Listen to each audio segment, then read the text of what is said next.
الحمد لله رب العالمين والصلاة والسلام على سيد الأنبياء والمرسلين وعلى آله وأصحابه أجمعين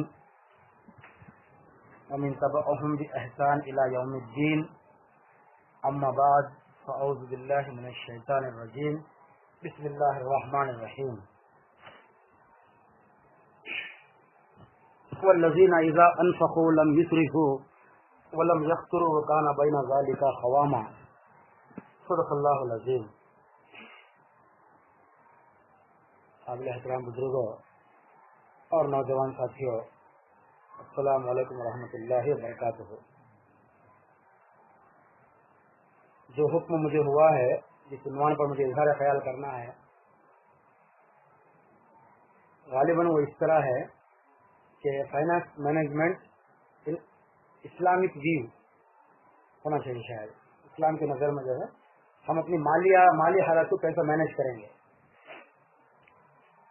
ظاہر ہے نوجوانوں کے اندر جب یہ شعور آ گیا ہے کہ اسلام اللہ تعالیٰ کی طرف سے عطا کیا ہوا ایک کامل دین ہے، مکمل دین ہے، جو زندگی کے ہر شعبے میں ہماری رہنمائی کرتا ہے، زندگی کے ہر معاملے میں ہمیں راہ دکھاتا ہے.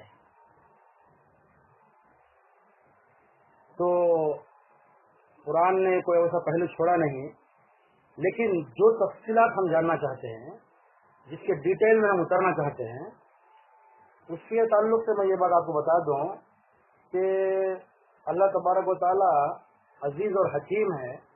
عزیز کا مطلب ہے زبردست قوت والا، اور حکیم کہتے ہیں ساتھ میں حکمت والا.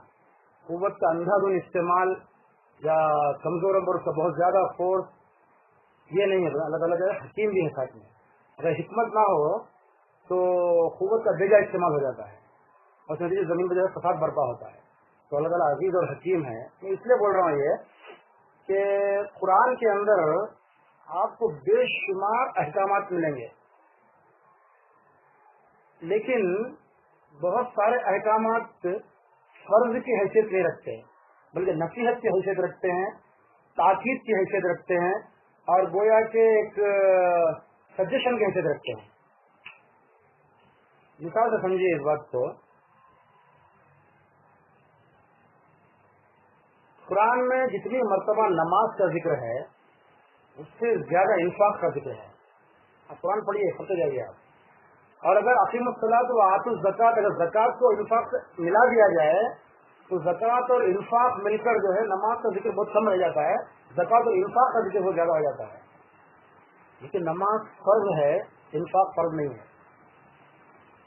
انفاق کا ذکر یعنی اللہ کے راہ میں خرچ کرنے کا ذکر زیادہ ہونے کے باوجود نصیحت تک محدود ہے، یعنی کہ اور نماز کا ذکر کم ہونے کے باوجود فرضیت میں داخل ہے. اور اس سے دلچسپ بات یہ ہے کہ روزے کا ذکر تو صرف ایک بار ہے، ایک ہی مرتبہ ہے.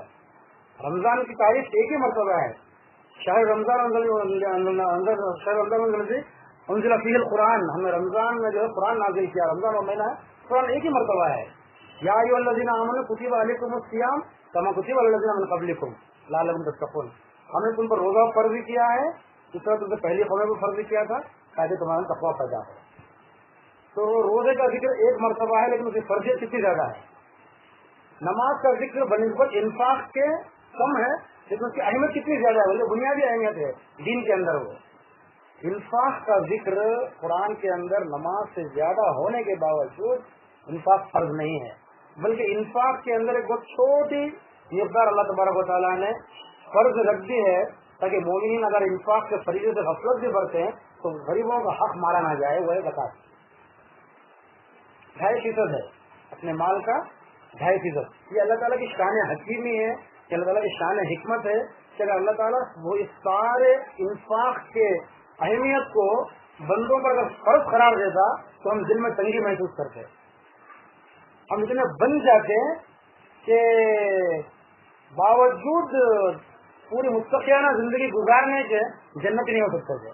کیونکہ یہ ایسا معاملہ ہے انفاق کا کہ بندے کے اختیار پر چھوڑا جائے گا تو ہی جو ہے اس اختیار سے اپنی عقل کے مطابق، اپنی حیثیت کے مطابق فائدہ اٹھا سکتا ہے. اگر اس کو فرض قرار دیا جاتا تو یہ باندھ دیا جاتا, اور یہ اگر عطا بھی کرتا تو سامنے والے سے محبت نہیں ہوتی تھی.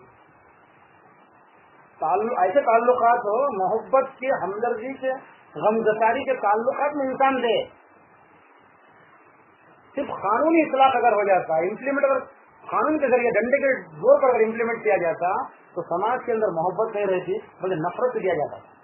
میں مجبور ہو کے دے رہا ہوں, پریشان ہو کے دے رہا ہوں, میں پریشان ہو کے دے رہا ہوں. یہ جذبہ نہ آئے, اس لیے اللہ تبارک و تعالیٰ کی شان حکیم ہے کہ اللہ تبارک و تعالیٰ نے انفاق کی اتنی زیادہ اہمیت ہونے کے باوجود فرض نہیں کیا بلکہ اسے نفل کے حد تک رکھا کہ یہ تمہارے اندر سے بخل کو نکالے, دنیا کی محبت کو نکالے. اس لیے جو انفاق کو جو ہے امپلیمنٹ کیا جا رہا ہے. بنیادی باتوں کو سمجھیے کہ اللہ تبارک و تعالیٰ قرآن کے ذریعے سے, رسول اللہ صلی اللہ علیہ وسلم کی حیات و خدمات کے ذریعے سے, اقوال و افعال کے ذریعے سے انسانوں کی ذہن سازی کرتا ہے, اور ایسی ذہن سازی کرتا ہے کہ وہ ذہن بن جانے کے بعد انسان جو ہے کوئی بے مقصد فضول لایانی کام کرتا نہیں.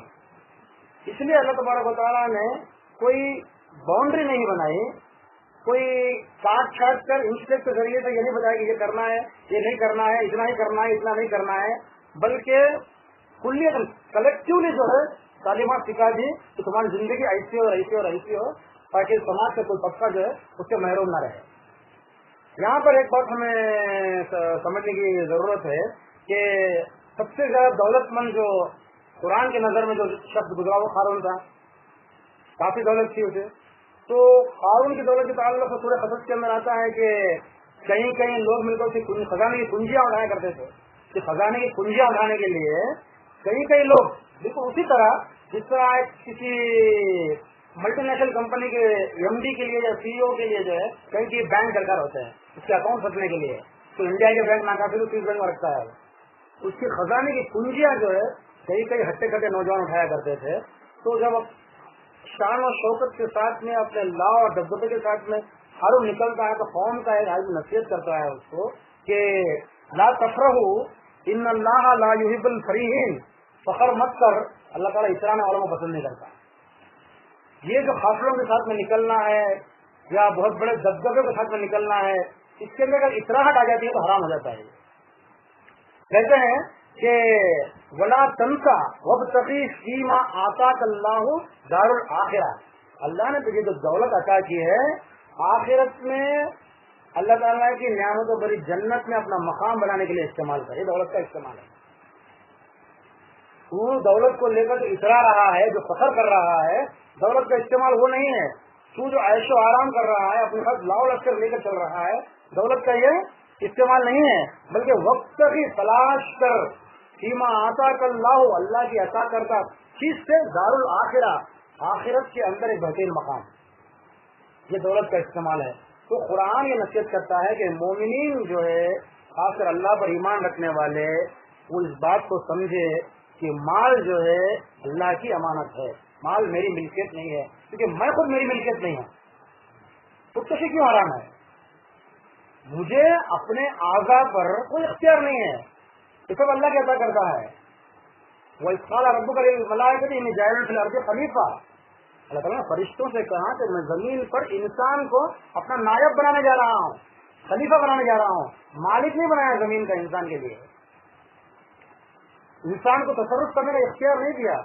پھر دولت جو ہوتا ہے کہ اللہ تبارک و تعالیٰ نے تعلق سے کہتا ہے انفقوا مما جعلنا مستخلفین فیہ, اللہ کے راہ میں دو اس میں سے جس پر اللہ نے تمہیں اپنا نائب بنایا ہے.